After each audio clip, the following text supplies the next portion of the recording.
அன்பு மாணவர்கள் அனைவருக்கும் இனிய காலை வணக்கம்.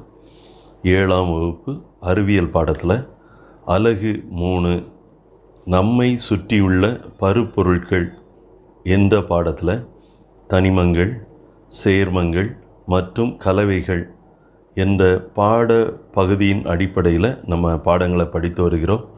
முதல் நாள் வகுப்பில் அணு என்றால் என்ன என்று சொல்லி கற்றுக்கொண்டோம். அதே போல் மூலக்கூறுகள், தனிமத்தின் மூலக்கூறுகள், சேர்மங்களின் மூலக்கூறுகள், இதை நம்ம முதல் பாட வேளையில் படித்தோம். ரெண்டாவது பாட வேளையில் தனிமங்களின் வகைப்பாடு, அதில் உலோகங்கள், அலோகங்கள், உலோகப் போலிகள் என்கிற 3 தலைப்பில் நம்ம படித்தோம். இன்றைய நாளில் நம்ம படிக்க போகிறது தனிமங்களின் குறியீடு. குறியீடு என்றால் என்ன அப்படின்னு நீனும் நானும் யோசித்து பார்த்தா, இப்போ உனக்கு முன்னால் ஒரு படம் வச்சுருக்கிறாங்க. நீ என்ன வாகனத்தை பயன்படுத்துகிறாய் அப்படின்னு சொல்லி 3 படங்கள் கொடுத்துருக்குறாங்க. ஒன்று சைக்கிளுடைய படம், இன்னொன்று பைக்கினுடைய படம், இன்னொன்று காரினுடைய படம். இந்த 3ல் எது உங்கள் வீட்டில் இருக்குது, நீ எதை பயன்படுத்துகிறாய் அப்படின்னு உன்கிட்ட கேள்வி கேட்டால் நீ எந்த படத்தை செலக்ட் பண்ணுவேன்? சைக்கிள் படத்தை செலக்ட் பண்ணுவேன். இப்படி ஒவ்வொரு தனிமத்திற்கும் ஒரு குறியீடு. வகுப்பில் நீ ஒரு 42 பேர் உன்னுடைய வகுப்பில் இருக்காங்கன்னு வைத்துக்கொண்டா, உனக்கு பேப்பர் கொடுக்கும்போது ஒவ்வொருவருடைய பேரை சொல்ல மாட்டாங்க. எதை சொல்லுவாங்கன்னா, யார் 10ஆம் நம்பர், யார் 22வது நம்பர், யார் 34ஆம் நம்பர். அப்போ உனக்கு ஒரு வகுப்பில் இருக்கும்போது உனக்கு பேர் இருந்தாலும் உனக்கு என்று சொல்லி ஒரு எண் கொடுக்கப்படுகிறது உன்னுடைய வகுப்பில். இப்படி தனிமங்களுக்கு என்று சொல்லி ஒரு குறியீடு கொடுக்கப்படுகிறது.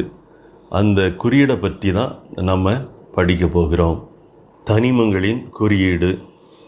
ஒரு தனிமத்தின் குறியீடு என்றால் என்ன? உன்னுடைய புத்தகத்தில் 33ஆம் பக்கம் 3.3.2 அந்த தலைப்பில் முதல் 3 லைனில் இதை குறித்து போட்டிருக்கிறாங்க. ஒரு தனிமத்தின் குறியீடு என்பது அத்தனிமத்தினை சுருக்கமாக குறிப்பிடக்கூடிய முறையாகும். மறுபடியும் நான் வாசிக்கிறேன். ஒரு தனிமத்தின் குறியீடு என்பது அத்தனிமத்தினை சுருக்கமாக குறிப்பிடக்கூடிய முறையாகும். அதே போல் ஒவ்வொரு தனிமமும் ஒரு தனிப்பட்ட குறியீட்டை கொண்டிருக்கிறது. இக்குறியீடு அத்தனிமத்தின் ஒரு அணுவை குறிக்கிறது.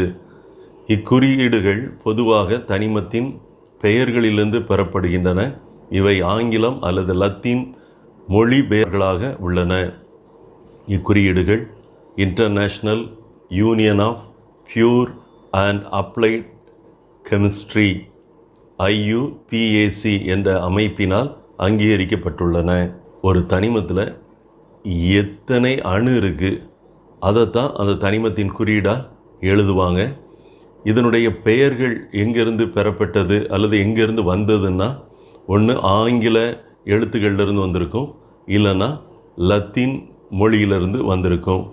இக்குறியீடுகள் அத்தனையும் உலகம் முழுவதும் international union of pure and applied chemistry என்ற ஒரு நிறுவனத்தால் அல்லது அமைப்பால் அங்கீகரிக்கப்பட்டு உலகம் முழுவதும் இந்த தனிமத்தின் குறியீடு பயன்படுத்தப்படுகிறது. குறியீடுகளை சரியான முறையில் பயன்படுத்திய முதல் வேதியியல் அறிஞர் யாருன்னா டால்டன். இந்த டால்டன் என்கிறவர் தான் இந்த குறியீடுகளை சரியான முறையில் எழுதி பயன்படுத்தினவர்.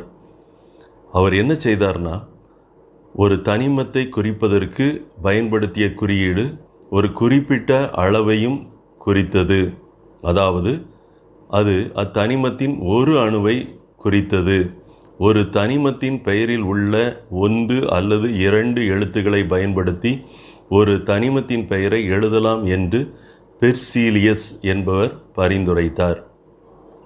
இப்போ ஒரு தனிமத்தினுடைய ஒரு எழுத்தை எடுத்துக்கலாம், முதல் எழுத்து, அல்லது முதல் எழுத்தையும் அடுத்த எழுத்தையும் எழுதலாம் என்று சொல்லி பரிந்துரைத்தவர் பெர்சீலியஸ்.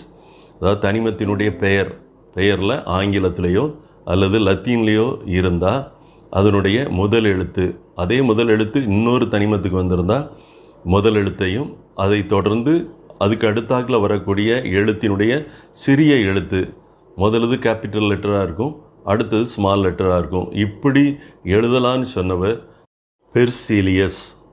தனிமங்களின் குறியீட்டை எழுதும்போது எப்படி எழுத வேண்டும் அப்படின்னு சொல்லி சில விதிமுறைகள் இருக்கிறது. அதை நாம் பார்க்க போகிறோம்.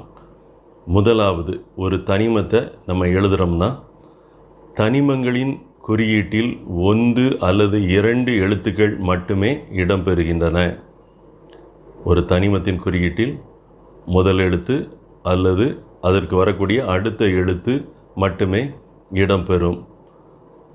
இரண்டாவது பாயிண்ட், பெரும்பாலான தனிமங்களின் குறியீடுகள் அவற்றின் ஆங்கில பெயரின் முதல் எழுத்து கொண்டு குறிக்கப்படுகின்றன. உதாரணமாக, ஆக்சிஜனுடைய குறியீடு O, ஹைட்ரஜனின் குறியீடு H எனவும் குறிக்கப்படுகிறது.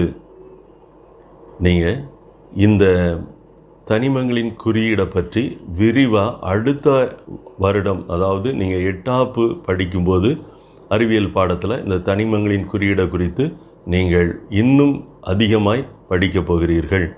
உனது புத்தகத்தில் 34வது பக்கத்தில் உங்களுக்கு தெரியுமா என்று கட்டம் கட்டி ஒரு இன்ஃபர்மேஷன் உனக்கு கொடுக்கப்பட்டிருக்கிறது. தனிமங்கள் ஆரம்ப நாட்களில் எப்படி பெயர் பெற்றன என்று சொல்லி. ஆரம்ப நாட்களில் தனிமங்களின் பெயர்கள் அத்தனிமம் முதலில் எந்த இடத்தில் கிடைத்ததோ அந்த இடத்தின் பெயரிலிருந்து வருவிக்கப்பட்டது. உதாரணமாக, காப்பர் என்ற பெயர் சைப்ரஸ் என்ற பெயரில் இருந்து உருவாக்கப்பட்டது. சில தனிமங்களின் பெயர்கள் அத்தனிமத்தின் நிறங்களிலிருந்து உருவாக்கப்பட்டன. உதாரணமாக, தங்கம், அதாவது கோல்டு என்பது மஞ்சள் என பொருள் தரும் ஆங்கில வார்த்தையிலிருந்து வருவிக்கப்பட்டது. தற்காலத்தில் IUPAC அமைப்பே தனிமங்களுக்கான பெயர்களை அங்கீகரிக்கிறது. பல தனிமங்களின் குறியீடுகள் அத்தனிமங்களின் ஆங்கில பெயர்களில் 1 அல்லது 2 எழுத்துக்கள் இணைத்து உருவாக்கப்படுகின்றன. குறியீட்டின் முதல் எழுத்தானது எப்பொழுதும் பெரிய ஆங்கில எழுத்திலும் இரண்டாவது எழுத்தானது சிறிய ஆங்கில எழுத்திலும் எழுதப்படுகிறது. உனக்கான செயல்பாடு ஒன்று கொடுக்கப்பட்டிருக்கிறது. செயல்பாடு 1, கீழ்காணும் தனிமங்களின் குறியீடுகளை எழுதவும். இதை நீ எழுதணும். இங்கே உனக்கு திரையில் காட்டப்படக்கூடிய புத்தகத்தில் செயல்பாடு 1 பாரு. அதில் நான் உனக்காக குறித்து வைத்திருக்கிறேன். இதை உன் புத்தகத்தில் நீ பார்த்து நிரப்பி வைத்துக்கொள், படித்துக்கொள்.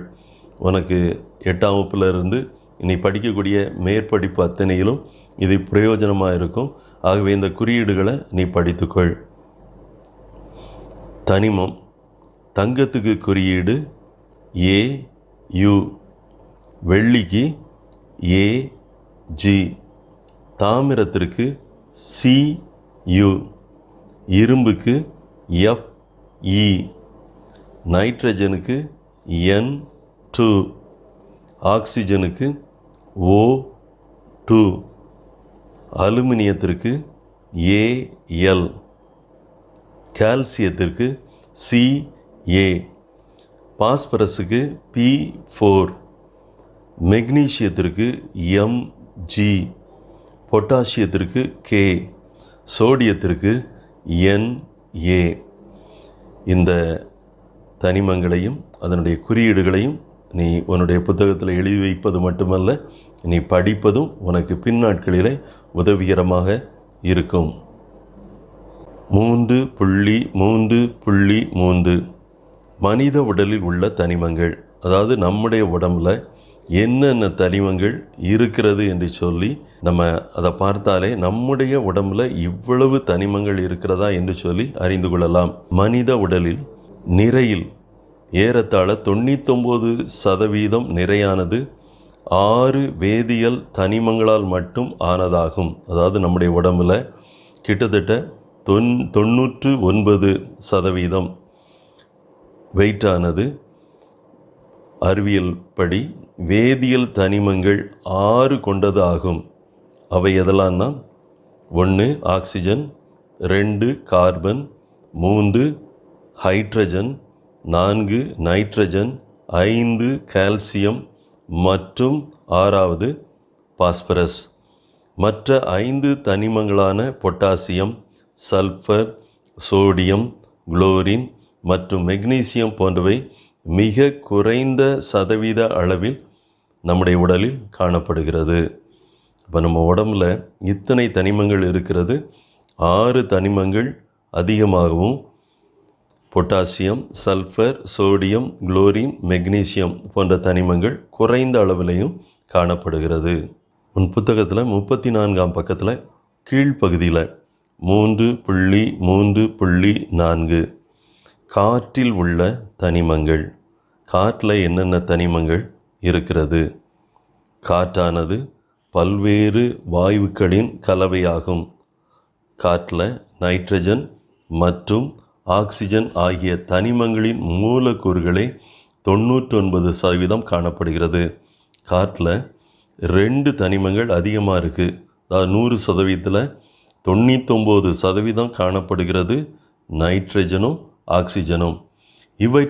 இவைகளை தவிர ஆர்கான் மற்றும் கரிமல வாயு ஆகியவையும் சிறிய அளவில் காணப்படுகிறது. கொஞ்சமாக இருக்கிறது ஆர்கான் என்கிற ஒரு வாயுவும், கரிமல வாயு அதாவது கார்பன் டை ஆக்சைடும் கொஞ்சம் அளவில் காணப்படுகிறது. அதே போல் நியான், ஹீலியம் மற்றும் மீத்தேன் போன்றவை மிக குறைந்த அளவில் காணப்படுகிறது. காற்றில் நியான் என்கிற வாயு, ஹீலியம், மீத்தேன் இந்த 3 வாயுக்களும் மிக குறைந்த அளவில் தான் காணப்படுகிறது. காற்றில் காணப்படும் உயிர் கொடுக்கும் தனிமம் ஆக்சிஜன் ஆகும். நாம் சுவாசிக்க உதவி செய்கிற தனிமமாகிய ஆக்சிஜன் தான் நமக்கு உயிரோடு வாழ காற்றில் காணப்படக்கூடிய ஒரு மிக முக்கியமான தனிமம் ஆகும். அடுத்த தலைப்பு 3.4 சேர்மங்கள். சேர்மம்னா என்ன? 2 அல்லது அதற்கு மேற்பட்ட தனிமங்களின் அணுக்கள் ஒரு குறிப்பிட்ட விகிதத்தில் வேதி பிணைப்பின் மூலம் இணைந்து கிடைக்கும் தூய பொருள் சேர்மம் ஆகும். 2 அல்லது அதற்கு மேற்பட்ட தனிமங்கள் அதனுடைய அணுக்கள் ஒரு குறிப்பிட்ட விகிதத்தில் வேதி பிணைப்பின் மூலம் இணைந்து கிடைக்கும் ஒரு தூய பொருள் சேர்மம் ஆகும். உனக்கு 2 எடுத்துக்காட்டு அங்கே படங்களாய் காட்டப்பட்டிருக்கிறது. 1 சுண்ணாக்கட்டி அதாவது சாக் பீஸ்.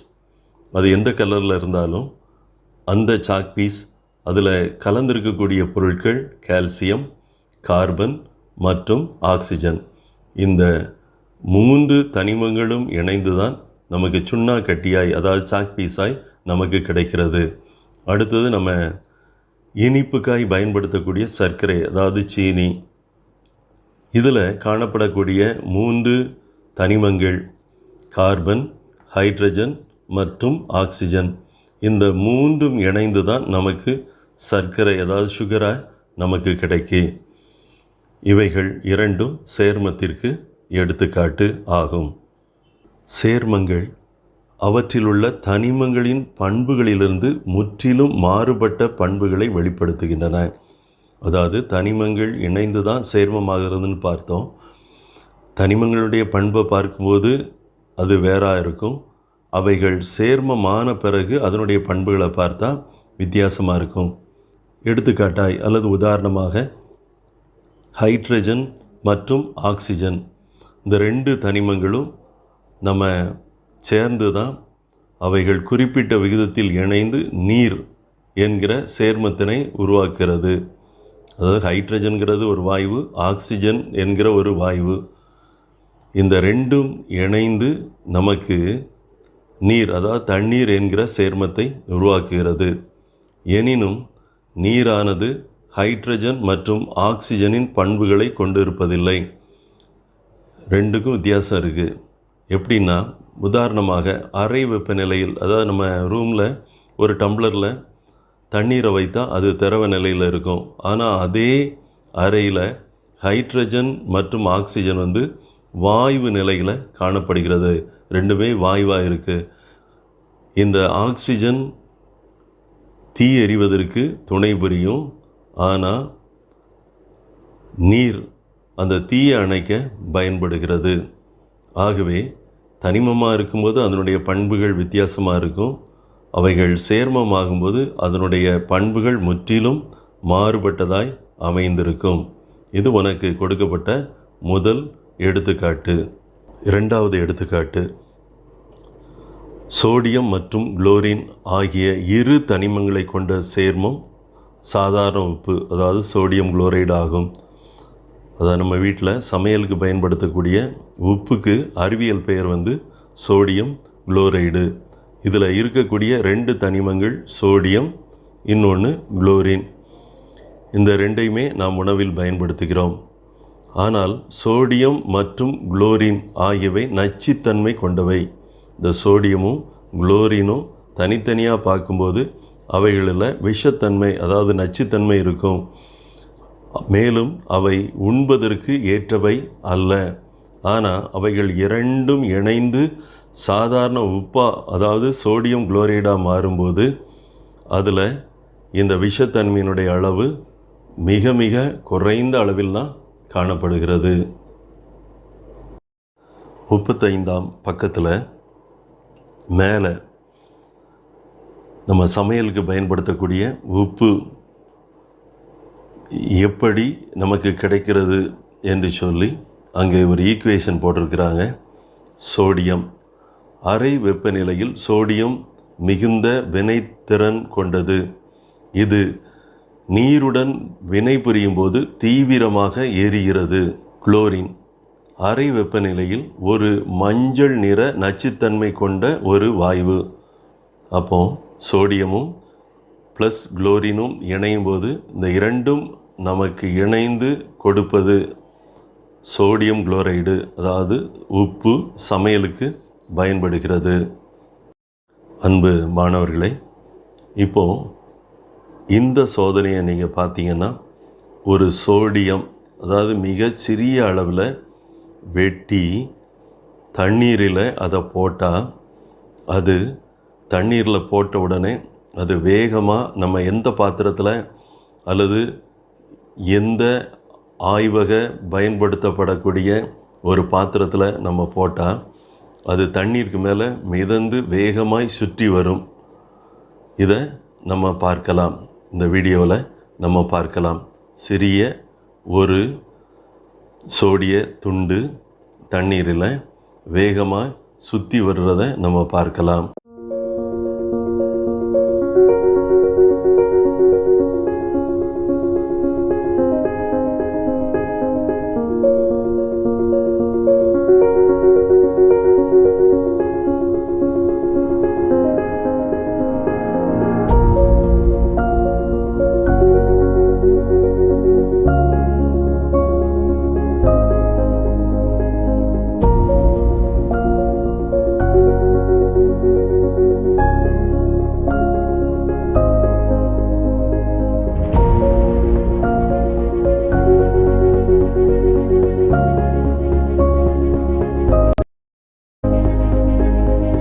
அன்பு மாணவர்களே, நாம் இப்பொழுது பார்த்து கொண்டிருக்கிற இந்த வீடியோவில் 1 கிலோ சோடியம் என்கிற தனிமத்தை இப்போ என்ன செய்ய போகிறாங்க, ஒரு கேரி பேக்கில் கட்டி ஒரு குளத்துக்குள்ளே தூக்கி எறிய போகிறார்.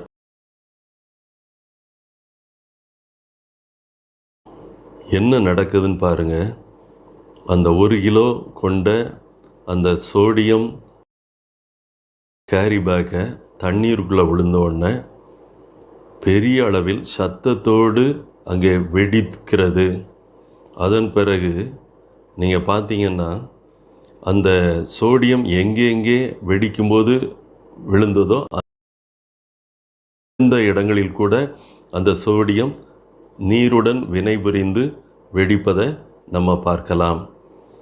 இதை இந்த வீடியோ மூலம் நீங்கள் பார்க்க உங்களை அன்புடன் கேட்கிறேன். அப்போது சோடியம் என்கிறது அதிக வினை கொண்டது. கொஞ்சம் தண்ணீர்னா சுற்றி சுற்றி வரும். அதே இது அதிகமான தண்ணீரில் அதிக அளவில் சோடியத்தை போட்டால் அது வெடிக்கக்கூடிய ஒரு நிலையில் இருக்குது.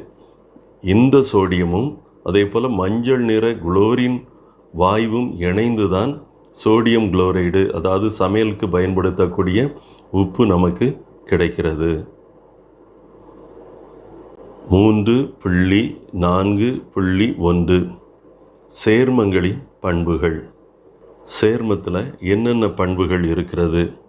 4 பண்புகள் நாம் படிக்க போகிறோம்.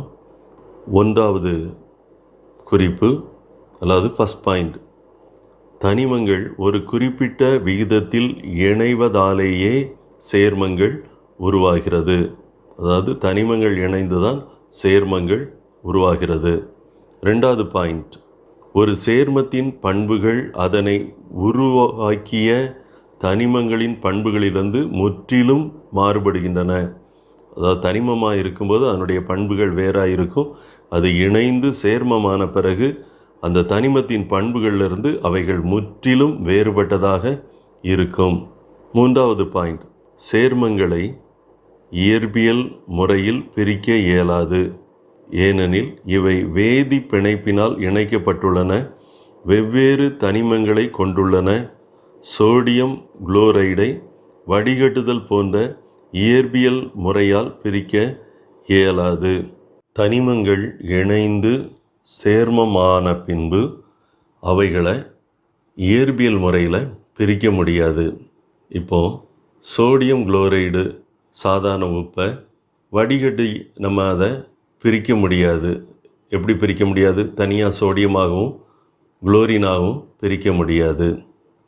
4வது பாயிண்ட், சேர்மங்களை வேதியியல் முறையில் மட்டுமே அவற்றின் கூறுகளாக பிரிக்க முடியும். ஒருவேளை சேர்மங்களை வேதியியல் முறையில் மட்டுமே அவைகளை மறுபடியும் வெவ்வேறு கூறுகளாக பிரிக்க முடியும். அடுத்து நீ உன் புத்தகத்தில் எழுத வேண்டிய செயல்பாடு 2, கீழ்காணும் அட்டவணையை நிரப்புக. அங்கே சேர்மங்களையும் கொடுத்துருக்குறாங்க. அடுத்தாக்கில் அதில் இணைந்திருக்கிற தனிமங்களின் உறுப்புகளை நீ எழுதணும். இப்போ நீர்னா நமக்கு தெரியும் ஹைட்ரஜன், ஆக்சிஜன், இந்த 2 இணைந்து தான் நீராக மாறுகிறது. நீர் ஒரு சேர்மம். அதில் இருக்கக்கூடிய தனிமங்கள் ஹைட்ரஜன் மற்றும் ஆக்சிஜன். இதே போல் மற்ற எல்லாவற்றையும் எழுதணும்.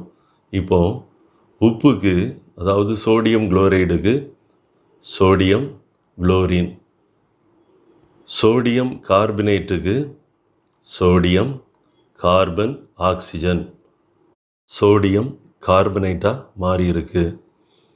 அடுத்தபடியாக சமையல் சோடா, அறிவியல் பெயர் சோடியம் பைகார்பனேட்.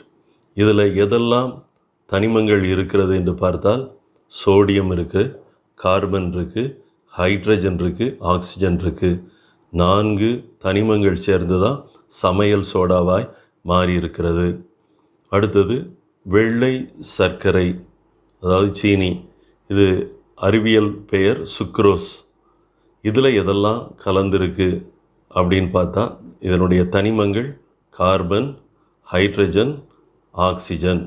அதாவது கார்பன், ஹைட்ரஜன், ஆக்சிஜன், இந்த 3 இணைந்து தான் வெள்ளை சர்க்கரை, அதாவது சீனியாக நமக்கு கிடைக்கிறது. அடுத்தது சேர்மத்தில் கால்சியம் ஆக்சைடு. இதில் 2 தனிமங்கள் இருக்குது. ஒன்று கால்சியம், அடுத்தது ஆக்சிஜன். அடுத்து கால்சியம் ஹைட்ராக்சைடு. இதில் இருக்கக்கூடிய தனிமங்கள் calcium, hydrogen, oxygen. Calcium, hydrogen, oxygen. இது சோடியம் ஹைட்ராக்சைடு. இந்த சோடியம் ஹைட்ராக்சைடில் என்ன தனிமங்கள்லாம் இருக்குதுன்னு பார்த்தா sodium, hydrogen, oxygen. Sodium, hydrogen, oxygen, இந்த 3மே சோடியம் ஹைட்ராக்சைடு என்கிற சேர்மத்தில் இருக்கிறது. கடைசியாக பொட்டாசியம் ஹைட்ராக்சைடு. பொட்டாசியம் ஹைட்ராக்சைடு இந்த சேர்மத்தில் எத்தனை தனிமங்கள் இருக்குதுன்னு பார்த்தா பொட்டாசியம் இருக்குது, ஹைட்ரஜன் இருக்குது, ஆக்சிஜன் இருக்குது. இந்த 3ம் கலந்து தான் பொட்டாசியம் ஹைட்ராக்சைடு என்ற சேர்மமாய் மாறியிருக்கிறது. உங்களுக்கு செயல்பாடு அட்டவணை நீங்கள் ஸ்க்ரீனில் பார்க்கலாம். இதை பார்த்து உங்களுடைய செயல்பாடு 2 உன்னுடைய புத்தகத்தில் நிரப்பி வைத்துக்கொள்ள மாணவர்களை அன்புடன் கேட்கிறேன். இந்த செயல்பாடு 2 உன்னுடைய புத்தகத்தில் எழுதி வைத்துக்கொள். உன்னுடைய புத்தகத்தில் 35ஆம் பக்கம் நீ நிரப்ப வேண்டிய அடுத்த செயல்பாடு 3. செயல்பாடு 3. இப்போது உனக்கு வேதியியல் வாய்ப்பாடை கொடுத்துருப்பாங்க. இப்போ நீ நிரப்ப வேண்டியது தனிமங்களின் எண்ணிக்கை, அதாவது எத்தனை தனிமங்கள் இருக்கிறது அப்படிங்கிறத மட்டும் நீ எழுத போகிற. அடுத்தாக்கில் தனிமத்தின் பெயரையும் எழுத போகிற. முதலாவது 1க்கு மட்டும் உனக்கு நிரப்பி அவங்க காட்டியிருக்கிறாங்க. வேதியியல் வாய்ப்பாடு H2O. ஹெச்சில் 2 அணுக்கள் இருக்கிறது, ஆக்சிஜன் 1 அணு இருக்குது. அப்போது இந்த தனிம எத்தனை இருக்குதுன்னு பார்த்தா ஹைட்ரஜன் இருக்குது, ஆக்சிஜன் இருக்குது. அப்போது அதில் நீ 2 என்று குறித்தால் போதும். அடுத்தது NaCl. இதற்கு நீ தனிமத்தின் பெயரில் சோடியம் குளோரின், அப்போ சோடியம் 1 குளோரின் 1, இந்த 2ஐ சேர்த்தா 2. அப்போ தனிமங்களின் எண்ணிக்கை 2 என்று சொல்லி நீ எழுத வேண்டும். அடுத்தல C6H12O6. இதில் கார்பன், ஹைட்ரஜன், ஆக்சிஜன். அப்போ இந்த 3 தனிமங்கள் இருக்கிறபடினால நீ தனிமங்களின் எண்ணிக்கை 3 என்று சொல்லி எழுத வேண்டும். அடுத்தது NaOH. இதில் காணப்படக்கூடிய தனிமங்கள் சோடியம், ஹைட்ரஜன், ஆக்சிஜன். அப்போ 3 தனிமங்கள் காணப்படுகிறது. ஆகவே 3 என்று சொல்லி நீ எழுத வேண்டும். H2Oவுக்கு 2, NaClக்கு 2, C6H12O6க்கு 3 என்று சொல்லி எழுதணும். NaOHங்கிறதுல 3 என்று எழுத வேண்டும். உனக்கு காட்டப்பட்ட அட்டவணையை பார்த்து அதில் குறிக்கப்பட்டிருக்கிற அதே காரியங்களை நீ உன்னுடைய புத்தகத்தில் நிரப்பி வைத்துக்கொள், படித்துக்கொள். செயல்பாடு 3 திரையில் காட்டப்பட்டு கொண்டு இருக்கிறது. இந்த அட்டவணையை நீ பார்த்து உன்னுடைய புத்தகத்தில் நீ எழுதி வைத்துக்கொள். உனது புத்தகத்தில் 35ஆம் பக்கத்தில் அட்டவணை 3.4 தனிமங்கள் மற்றும் சேர்மங்களுக்கிடையான வேறுபாடுகள். அதாவது தனிமத்திற்கும் சேர்மத்திற்கும் என்ன வேறுபாடு, இது அதிகமாக 2 மதிப்பெண் கேள்வியில் கேட்கப்படக்கூடிய கேள்வி இது. ஆகவே மாணவர்கள் இதை நன்றாக படித்துக்கொள்ள உங்களை அன்புடன் கேட்கிறேன். இப்போது தனிமத்திற்கும் சேர்மத்திற்குடைய வேறுபாடுகளை நம்ம பார்ப்போம். 3 பாயிண்ட் அங்கே இருக்கிறது. நீ பரீட்சையில் எழுதும்போதும் இதே போல் தனிமங்கள் சேர்மங்கள் என்று சொல்லி 2 பிரிவாக பிரித்து 1வது பாயிண்ட், 2வது பாயிண்ட், 3வது பாயிண்ட் என்று சொல்லி எழுத வேண்டும். முதல் பாயிண்ட், தனிமங்களே ஒரு பருப்பொருளின் எளிமையான பொருளாகும். தனிமங்களே ஒரு பருப்பொருளின் எளிமையான பொருளாகும். சேர்மங்களில் முதல் பாயிண்ட், 2 அல்லது அதற்கு மேற்பட்ட தனிமங்கள் இணைவதின் மூலம் உருவாகும் ஒரு வேதியியல் பொருள் சேர்மம் ஆகும். 2 அல்லது அதற்கு மேற்பட்ட தனிமங்கள் இணைவதின் மூலம் உருவாகும் ஒரு வேதியியல் பொருள் சேர்மம் ஆகும். 2வது பாயிண்ட், தனிமங்கள் இணைந்து சேர்மங்களை உருவாக்குகின்றன. தனிமங்கள் இணைந்து சேர்மங்களை உருவாக்குகின்றன. சேர்மங்களை தனிமங்களாக பிரிக்க இயலும். அப்படி சேர்ந்த சேர்மங்களை தனிமங்களாக பிரித்து விடலாம். 3வது பாயிண்ட், தனிமங்களின் அடிப்படை துகள்கள் அணுக்கள் ஆகும். தனிமங்களின் அடிப்படை துகள்கள் அணுக்கள் ஆகும். சேர்மங்களில் 3வது பாயிண்ட், சேர்மங்களின் அடிப்படை துகள்கள் மூலக்கூறு ஆகும். இந்த 3 பாயிண்டையும் நீ படித்து வைத்துக்கொள். இதுதான் தனிமங்கள் மற்றும் சேர்மங்களுக்கிடையான வேறுபாடு ஆகும். அன்பு மாணவர்களே, இன்றைய வீட்டுப்பாடம் வரக்கூடிய சனிக்கிழமைக்குள்ளாய் இந்த வீட்டு பாடத்தை நீ நிறைவு செய்து திரையில் காட்டப்படும் என்னுடைய வாட்ஸ்அப் எண்ணுக்கு நீ அனுப்ப வேண்டும். உன்னுடைய புத்தகத்தில் 5வது பாடம் புத்தகத்தில் பக்கம் 72.